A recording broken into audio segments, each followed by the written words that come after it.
They do not grant wishes. They are not benevolent spirits trapped in precious metals, waiting to serve a master. The true story of the Djinn reveals something far darker.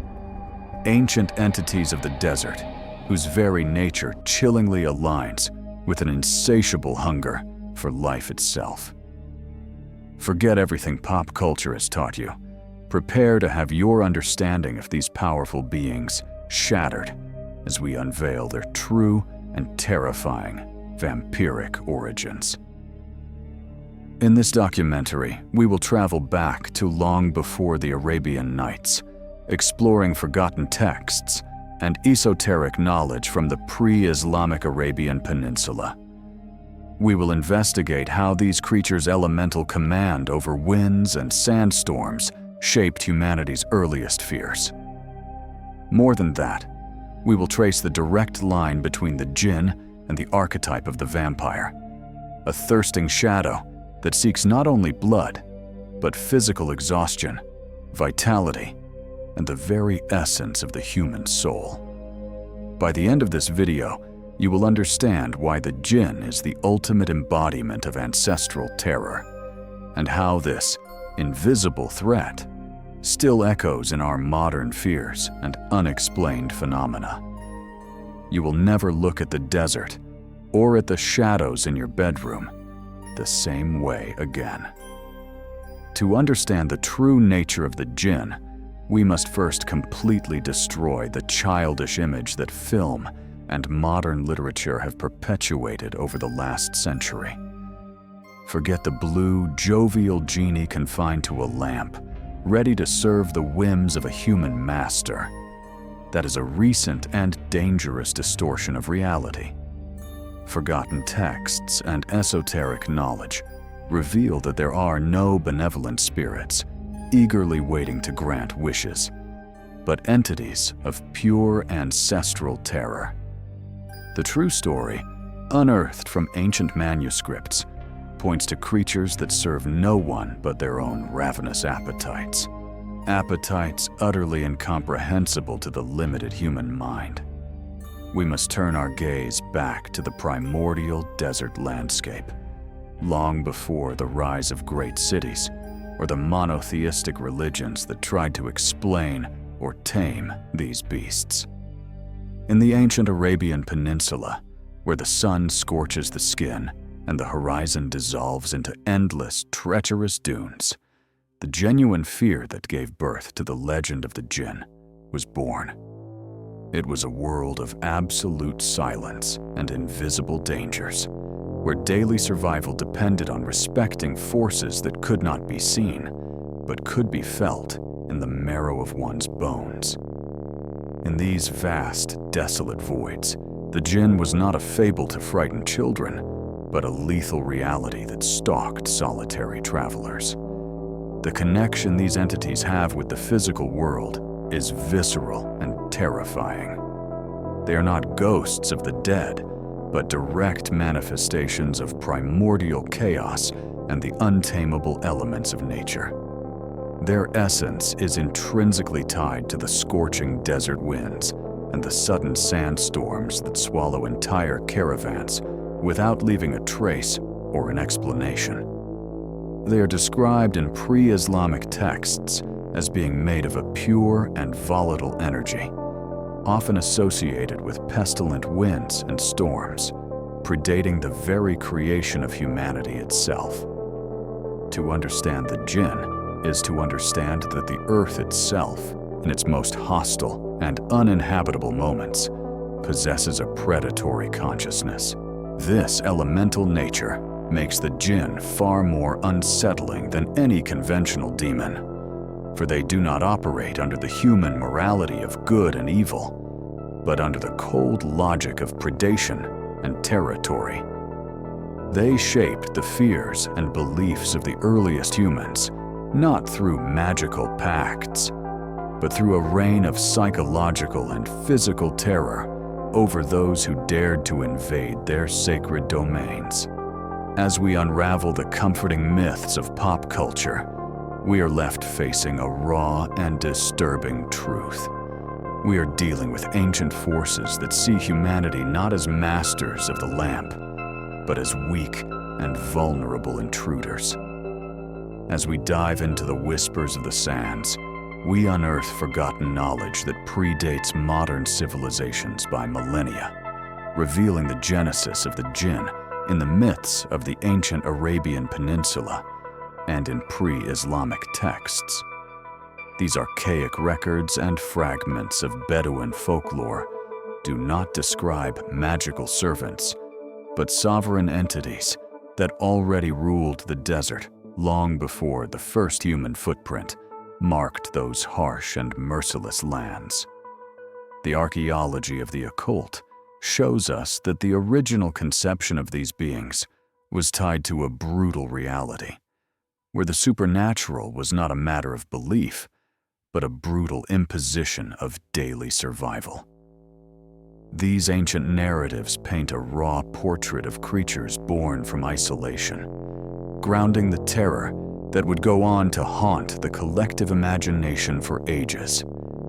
The elemental dominion of the Djinn is the key to understanding their true power.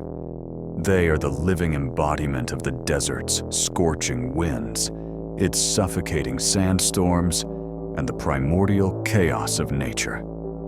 Unlike spirits that haunt places built by human hands, the Djinn are extensions of the environment's own fury, manifesting through whirlwinds of dust that rise from nothing to disorient and destroy the unprepared. This intrinsic connection to the elements suggests that they do not merely inhabit the desert. They are the landscape itself in its most hostile and conscious form, acting with a predatory will. The violence of the storms is not seen here as random, but as the breath of these ancient entities exerting their power over the physical world. It is both fascinating and terrifying to observe how these echoes of an ancient, wild world deeply preceded and influenced the Abrahamic traditions and the demonologies that would emerge centuries later. The figure of the demon, or evil spirit, as we know it today in the great religions, inherits undeniable traits from the unpredictable and destructive nature of the original Djinn, transforming the physical fear of the desert into moral and spiritual fear. They existed long before Holy Scriptures tried to categorize or control them, remaining as primordial forces that defied the divine order established by the new monotheistic faiths. Their persistence in religious narratives is proof that the fear they inspired was so visceral it could not be erased by history. This genesis ultimately reveals how these powerful elemental beings shaped the fears and beliefs of the first humans, serving as the foundation for later tales of bloodthirsty demons. They represent absolute otherness, beings made of a substance distinct from human flesh, existing in a parallel dimension that grazes our own, allowing them to watch without being seen. Invisibility is not just a magical trait, but the ultimate hunting tool for these entities that see humanity as an intruder.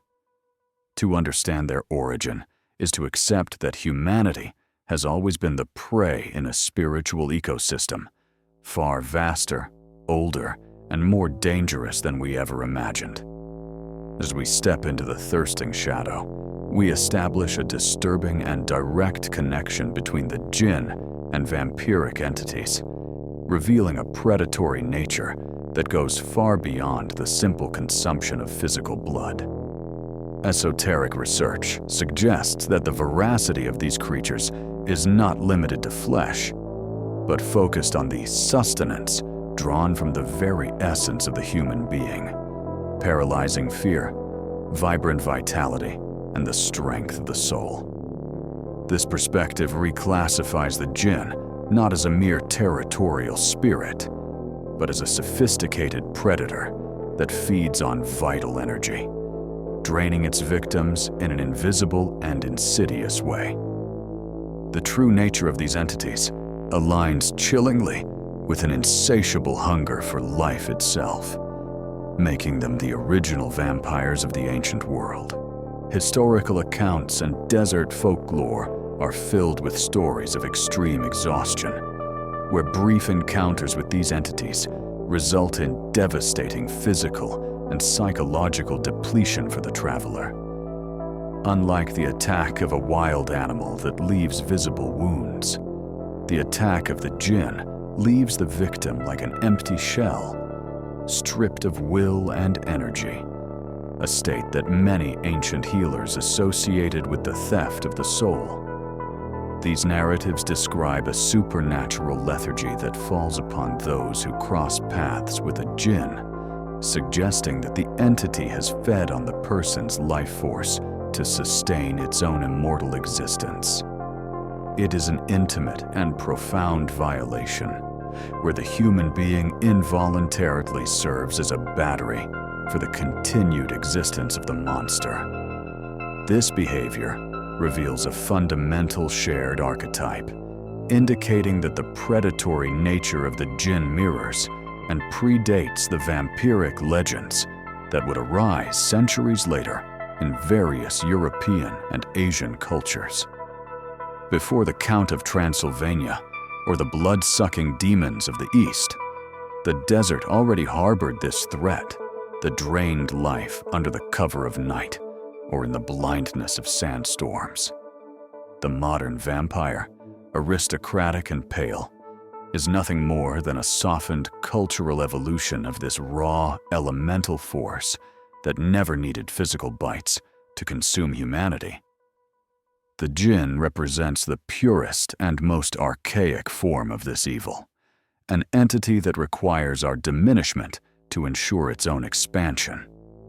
We therefore conclude that the popular legend of wish-granting is a convenient mask to conceal a far more sinister reality.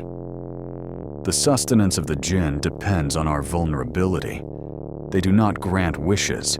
They exploit desires and fears to create a parasitic bond with the summoner or the accidental victim. By understanding this dynamic, we realize that the thirst attributed to demons and vampires throughout history has its roots in these desert beings, whose survival depends on the continuous predation of human vitality. The true story of the Djinn is, therefore, the story of the first and most persistent vampiric threat that humanity has ever faced. In the relentless vastness of the desert, early humanity quickly discovered its place in the spiritual food chain, that of exposed prey, utterly and irrevocably vulnerable. For the first nomads and travelers, the threat did not come only from the scarcity of water or from visible beasts, but from those invisible entities that became the ultimate personification of absolute terror. The absence of safe havens and the total darkness of desert nights turned every whisper of the wind into a sign of imminent danger, solidifying the terrifying certainty that man was a fragile intruder in a realm ruled by hidden, merciless predators. The constant dread of these ever-present forces radically shaped human behavior and culture, serving as the primary catalyst for the development of protective magic and primitive superstitions. The ancient rituals were not mere symbolic ceremonies, but desperate tactics of spiritual survival, created specifically to raise barriers against the invasive and malevolent influence of the Djinn. The use of talismans, the recitation of incantations, and the avoidance of certain places or times of day emerged as frantic attempts to keep these ravenous shadows at bay, proving that the fear of the Djinn was the true architect behind many occult practices of defense. As we trace the historical lineage of this primordial fear, it becomes evident how the figure of the Djinn served as the original mold for the evolution of bloodthirsty demons in later mythologies. The terrifying traits of possession the draining of vitality, and chaotic malevolence were transferred and adapted over the centuries, transforming the elemental spirit of the wind into the structured demon of religious scriptures. This evolution shows that humanity's deepest nightmares share a common geographic root in the sands, where the first and most brutal battle between the fragile light of the human campfire and living darkness was fought. This ancestral dynamic between hunter and hunted defined the human psyche, instilling a deep, instinctive fear of the unseen that transcends generations and cultural borders to this very day.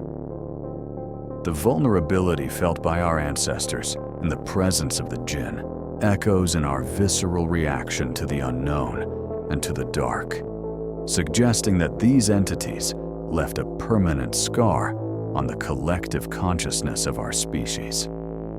To understand this story is to understand that our oldest superstitions are not irrational at all, but calculated responses to a predatory and very real threat that watched us, hungry, from the dunes. A Djinn's attack rarely manifests as a direct, immediate physical confrontation. Instead, it is described in ancient texts as a meticulously orchestrated war of mental attrition. Before it ever touches flesh, the entity destabilizes the mind, using the desert environment itself to create auditory and visual illusions that isolate the victim from both their companions and reality. Whispers carried on the wind and mirages that twist and warp the horizon are hunting tactics designed to induce a state of deep panic and confusion, lowering the target's natural defenses. This psychological approach confirms that the Djinn is an intelligent and sadistic predator, one that prefers to savor the rising terror of its prey before delivering the final blow of energetic drain. The most feared form of interaction with these entities is possession, but it fundamentally differs from the demonic image popularized in the West by Hollywood. It is a silent, absolute parasitic invasion. Tradition suggests that the Djinn can flow through the human body like blood in the veins, seizing control of motor and cognitive functions from the inside out, turning the host into a mere passenger within their own flesh. There are no spinning heads or theatrical levitations, only a subtle, malignant shift in personality, an empty stare, and a vitality that rapidly withers as the entity consumes the host. It is a spiritual colonization in which human will is suppressed and harvested to feed the invader's insatiable hunger.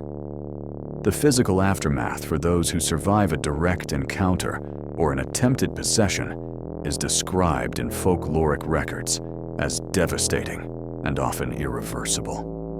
Historical accounts tell of individuals found wandering the desert in a state of catatonia, drained of all life force, as if they had aged decades in a few hours of torment.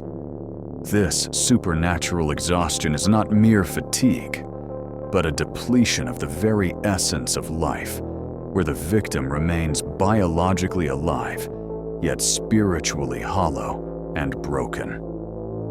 This condition reinforces the theory that the Djinn does not seek the immediate death of its prey, but rather to prolong suffering in order to extract the maximum amount of energy possible. The invisibility of these creatures functions as their most lethal weapon, allowing them to operate with total impunity just beyond the threshold of our limited sensory perception. The terror lies in the fact that a Djinn can be present anywhere, watching patiently and undetected, waiting for a moment of moral or physical weakness to strike. This invisible threat creates a constant paranoia in which the victim begins to question their own sanity, unable to distinguish between real danger and the products of their terrified imagination. In the end, the Djinn's greatest advantage is its ability to hunt us without ever revealing its true face, until it is far too late. It would be a fatal mistake to assume that the Djinn are relics of a superstitious past, confined to dusty ruins or forgotten medieval texts. Their influence lingers in a disturbingly vivid way in the contemporary world. The invisible threat has adapted to the ages, finding new niches in the shadows of great metropolises, where social isolation and modern anxiety offer a rich feast of negative emotional energy. The modern manifestations of these entities are often dismissed as hallucinations or sleep disorders. But a closer look at urban folklore reveals patterns identical to the attacks described thousands of years ago in the desert. The Djinn did not vanish with the advent of electric light. It merely retreated to the edges of our peripheral vision, continuing to operate where science fails to explain the inexplicable. Unexplained phenomena reported today, such as the presence of shadow people or the sudden sensation of dread in specific locations, carry the unmistakable energetic signature of the ancient Djinn.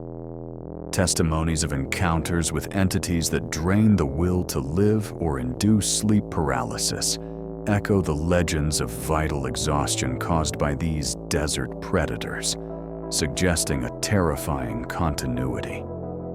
These occurrences challenge modern rationality, serving as brutal reminders that there are forces at work beyond the laws of physics as we know and command them. The persistence of such reports across multiple cultures, even in the information age, proves that the experience of encountering the Djinn is a universal and timeless constant in the human condition. The arrogance of the modern world, armed with technology and skepticism, has, ironically, become the perfect camouflage for these predatory entities that thrive on the disbelief of their victims. By reducing the Djinn to childish myths or anthropological curiosities, we dismantle the ancient ritual protections and cautious respect our ancestors maintained, leaving us spiritually exposed. Without the shield of belief or the knowledge of ancestral methods of defense, modern humanity has become a vulnerable herd, unaware of the invisible wolves walking among us. The Djinn benefits from our materialism, because prey that does not believe in the predator is prey that does not know when to run or how to fight. Therefore, the influence of the Djinn can still be felt pulsing beneath the surface of our supposedly safe reality. Manifesting in the contemporary folklore, we struggle to rationalize at all costs. They continue to haunt us, not because they are ghosts, but because they are a primordial force of nature that refuses to be forgotten or tamed by human progress. The city of concrete and glass is merely a new kind of desert for them, a labyrinth of loneliness and fear where the hunt continues unchanged. Accepting this truth is the first step toward recognizing that the ancient world never truly left us. It is only waiting in the shadows, cast by the lights of our own civilization. The persistence of the legend of the Djinn across millennia is not a historical accident, but a testimony to the profound psychological impact that the idea of invisible predators has on the human mind. Our evolutionary psyche still carries the scars of the times when we were hunted in the dark, and the figure of the Djinn resonates with that primordial fear of being watched by something we cannot fight or understand. The anxiety we feel when we hear a strange noise in an empty house or when we stare into the darkness beyond the firelight is the living heritage of that ancient terror, a genetic reminder that we are not, and never have been, alone at the top of the spiritual food chain. Ultimately, the true story of the Djinn forces us to confront an uncomfortable reality. They are a primordial and enduring force, existing perpetually just beyond the reach of our limited senses. Unlike monsters of flesh and bone that can be killed, the Djinn is an elemental constant, as inevitable as the storm or the night, waiting patiently in the folds of our reality. They do not need us to believe in them to exist. Their vampiric and predatory nature continues to operate, feeding on the vitality of the world, utterly indifferent to the skepticism of our modern, technological age. So, the next time you hear about genies and magic lamps, remember the dark truth that lies beneath the colorful myth. There are no wishes to be granted, only an ancient hunger to be fed. The mask of pop culture has slipped, revealing the face of a being that sees humanity not as master, but as sustenance, intimately connected to the legends of vampires and demons that haunt our collective nightmares. The desert was never truly tamed, and its original inhabitants never left. They are still there, invisible and starving, whispering in the winds that press against the windows of our safe homes. We end this journey not with comforting answers, but with a necessary warning. The world is older, vaster, and far more dangerous than our eyes are capable of seeing. When you turn off the lights tonight, ask yourself if the shadow in the corner of your room is merely the absence of light, or the presence of something that has been watching you for millennia. The true story of the Djinn is not about the past. It is about what is lurking right now at your side.